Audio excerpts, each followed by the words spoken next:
이번에 다루게 될 주제는 로버트 기요사키가 저술한 책 왜 A 학생은 C 학생 밑에서 일하게 되는가 그리고 왜 B 학생은 공무원이 되는가에 나 자신의 화폐를 찍어내는 법에 관한 것입니다. 나 자신의 화폐를 찍어내는 법, 즉 중앙은행이 되는 방법론에 대해 알아볼 것입니다. 그 전에 우선 머릿속에 새겨야 할 중요한 요점이 두 가지 있습니다. 첫 번째 요점은 세 가지 유형의 소득입니다. 소득에는 근로소득과 투자소득, 비활성 소득이 있는데요. 여러분은 이 세 유형의 소득에 대해 얼마나 알고 계신가요? 대부분은 근로소득에 대해서만 잘 알고 있을 것입니다. 하지만 중앙은행이 되고 싶다면 세 유형의 소득 모두에 대한 실용적 지식을 갖추는 것이 필요합니다. 두 번째 요점은 네 가지 유형의 화폐입니다. 중앙은행이 되는 과정을 이해하기 위해서는 시간의 흐름에 따라 순서대로 설명하겠습니다. 먼저 실물화폐로도 불리는 상품화폐의 시작은 수천 년 전으로 거슬러 올라갑니다. 사람들이 처음으로 사용하기 시작한 돈은 금이나 은, 소금, 가축 등과 같은 실물, 즉 상품이었습니다. 현 시대에서 자본을 뜻하는 캐피털이라는 단어는 소 또는 가축을 의미하는 캐틀에서 나온 것입니다. 옛날 유럽에서는 소주인이 모종의 대출로 인한 담보물로 자신의 소를 은행가에 맡기면 그 은행가는 그 소의 킨더, 즉 송아지를 이자로 받는 게 허용되었습니다. 이렇게 상품이 화폐로 이용되던 그 시절을 우리는 물물교환의 시대라고 부르고 있습니다. 인류 역사의 두 번째로 등장한 돈은 지급준비화폐입니다. 상인이 외지에서 재화를 구매하기 위해 사막을 건너려는 상황에서 금이나 소를 직접 가져가는 것보다는 믿고 맡길 수 있는 은행가에 보관해두는 것이 훨씬 더 안전하고 편리한 방법이 될 것입니다. 보관을 해주는 사람은 금이나 소가 자신의 보호하에 있다고 명시한 증서, 즉 일종의 차용 증서를 발행했습니다. 상인은 그것을 가지고 사막을 건너 물품을 구매한 후 그것으로 대금을 치루었고 이렇게 지급준비화폐인 차용 증서가 통용되기 시작하였습니다. 그런데 얼마 지나지 않아 귀중품을 수탁하던 은행가는 상인들이 반드시 금 또는 귀중품을 필요로 하진 않는다는 사실을 깨닫게 됩니다.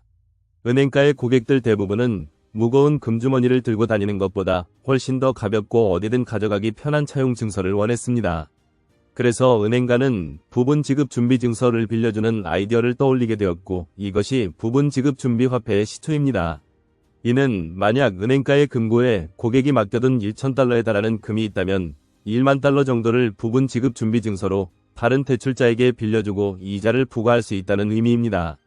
부분 지급 준비 화폐의 도입을 계기로 은행은 돈을 찍어내기 시작했고 이와 더불어 돈의 공급이 늘어나 경기가 활성화되기 시작했습니다. 모든 예금자가 한꺼번에 돈을 돌려달라고 요구하지 않는 한 모두가 만족할 만한 상황인 것입니다. 오늘날의 모든 예금자가 동시에 돈을 돌려받기를 원하는 경우 예금 인출 사태가 발생했다고 말합니다. 여러분은 리먼 브라더스 사태에 대해 들어본 적 있으신가요? 리먼 브라더스 사태란 2008년 미국의 리먼 브라더스라는 대형 투자은행이 엄청난 규모의 부채를 감당하지 못해 파산하게 된 사건입니다. 이는 대규모 글로벌 금융위기를 발생케 한 원인이기도 한데 당시 경기 둔화 상태였던 미국은 이를 해결하기 위해 금리 인하와 신용등급이 낮은 사람도 가능한 대출을 시행하였고 그 결과 저금리 대출을 묶어 새로운 상품으로 만든 주택저당증권, 또 주택저당증권에 새로운 상품을 결합한 부채담보부증권이 생겨나게 됩니다. 하지만 기존 저금리 대출에서 부도가 발생하여 초저금리 유효기간이 끝나면서 금리가 폭등하자 이를 감당하지 못하고 부실이 나게 되었고 이제 글로벌 금융위기가 시작됩니다. 리먼 브라더스 사태가 발발한 직후 조지 부시 대통령은 국민들의 대규모 인출 사태를 막기 위한 최선의 조치로 부실 자산 구제 프로그램 타프에 서명했습니다. 세계 각국의 정부들은 수조에 달하는 달러와 엔, 유로, 페소 등을 찍어내기도 했는데 이 또한 은행 시스템에서 세계적인 인출 사태가 벌어지는 것을 막기 위한 것입니다. 1971년 리처드 닉슨 대통령이 달러와 금을 교환해주는 금태환을 정지시키며 금본위제를 폐지한 이후 달러는 명목화폐가 되었습니다. 명목화폐는 정부가 돈이라고 선언한 돈을 일컫는데 오늘날 세계 경제를 돌리는 연료 역할을 하는 것이 바로 이 명목화폐입니다. 정부에서 명목화폐를 찍어내면 무슨 일이 벌어지게 될까요? 바로 세금이 오르고 인플레이션이 상승하게 됩니다. 돈을 찍어내는 것은 본질적으로 저소득층과 중산층에 이중과세를 부과하는 행위입니다. 그래서 고소득층과 나머지 모두 사이의 격차가 더욱 벌어지게 되며 명목화폐를 벌기 위한 노동의 욕구가 감소하게 됩니다. 연방준비은행에서 명목화폐를 발행하면 미국 경제에 잠깐은 도움이 될 수 있으나 정부가 명목화폐를 평가절하지 않으면 제품은 갈수록 비싸지고 실업률은 높아지며 사회적 불안이 가중됩니다. 이제 중앙은행이 되는 것이 얼마나 중요한지 감이 오시나요? 중앙은행이 되는 것은 여러분의 명목화폐를 최대한 많이 찍어내고 세금은 법 테두리 안에서 최대한 적게 내며 더욱더 많은 자산을 확보할 수 있게 도와줄 것입니다. 이렇게 확보해둔 자산들은 더 많은 명목화폐를 만들어줄 것이고 궁극적으로 상품화폐, 즉 금이나 은으로 되돌아갑니다. 이것이 바로 부자들이 이용하는 프로세스입니다. 다음은 중앙은행이 되기 위한 발판이 되어줄 누구나 자신의 재정 상태를 향상하기 위해 취할 수 있는 모종의 단계를 소개하겠습니다. 첫 번째, 사업가가 되어 자신의 사업체를 소유하라. 두 번째, 고문, 변호사, 회계사, 다른 사업가들로 구성된 팀을 구축하라. 세 번째, 빚을 이용하는 방법을 터득하라. 네 번째, 세법을 이해하라. 다섯 번째, 부동산 투자자가 되라. 여섯 번째, 상품 투자자가 되라. 일곱 번째, 인격 함양과 실천의 측면에서 높은 법적, 윤리적, 도덕적 기준을 세우라. 여덟 번째, 높은 감성 지능을 개발하라. 아홉 번째, 금융교육에 시간을 할애하고 배운 것을 실천에 옮겨라. 마지막 열 번째, 효과적인 커뮤니케이션 및 대인관계 기술을 쌓아라. 이러한 방법들은 여러분이 중앙은행이 될 수 있도록 효과적인 도움을 줄 것입니다. 다음은 10가지 방법을 통해 중앙은행이 된 저자가 행하는 일 3가지에 대해 소개하겠습니다.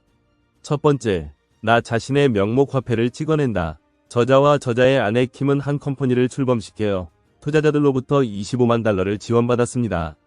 성장세를 타자마자 저자는 투자자들에게 이자를 더해 지원금을 갚았고 현재 세계 55개국의 사무소에서 일자리를 제공하며 수백만 달러에 달하는 매출을 올리고 있습니다. 이는 자체의 명목화폐를 찍어낸다는 의미입니다. 투자자들의 지원금은 모두 되갚은 상태이기 때문에 들어오는 돈들은 모두 무한 수익이라고 볼 수 있습니다. 두 번째, 부분지급준비화폐를 이용해 부동산에 투자한다. 저자는 부분지급준비화폐를 5배 뻥튀기라고 부릅니다. 왜일까요? 바로 개인적 화폐 공급을 500%로 확대해주기 때문입니다. 1대4의 자기자본 대 부채의 비율을 0대5로 만든다는 의미인데 0대5의 비율이 되면 자신의 돈은 부동산에 하나도 집어넣지 않고 100% 은행 돈으로 자금을 대는 셈이 됩니다. 그렇게 되면 100% 은행 돈으로 우리의 돈을 찍어내게 되는 것입니다. 곧 돈이 한 푼도 안 들어간 상태에서 무한 수익을 달성한 셈이 되고 결국 100% 명목 화폐를 찍어내게 될 것입니다. 부동산은 정말로 훌륭한 투자 대상이고 은행은 최고의 투자 파트너입니다. 세 번째, 현금 흐름을 상품 화폐로 전환한다. 많은 사람들이 명목 화폐를 상품 화폐로 바꾸기 위해 금이나 은을 구입합니다. 그렇게 하면 현금 흐름을 생성하는 자산을 구매하지 않아 사회나 경제에 별다른 도움이 되지 않는 문제가 발생합니다. 그래서 저자는 명목 화폐를 찍어낸 후 사업체나 부동산 등과 같은 자산을 구입합니다.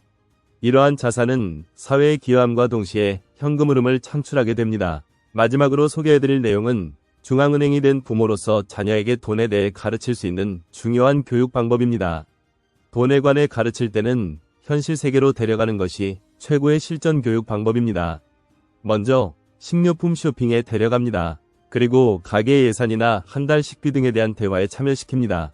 다음은 부동산 중개사무소에 데려가는 것입니다. 투자할 만한 부동산을 함께 살펴보고 투자 기회를 평가하는 방법에 관해 논의하는 방법이 있습니다. 금화 등을 판매하는 동전 가게에 데려가 어떻게 가격이 결정되고 왜 금과 은이 훌륭한 투자 대상이 될 수 있는지 설명해주는 것도 좋은 방법이 될 수 있습니다. 자산관리사나 증권중개인을 만날 때 대동하여 대화를 듣게 하거나 가족의 실제적인 상황이나 문제를 교육의 기회로 활용하는 방법도 있겠습니다.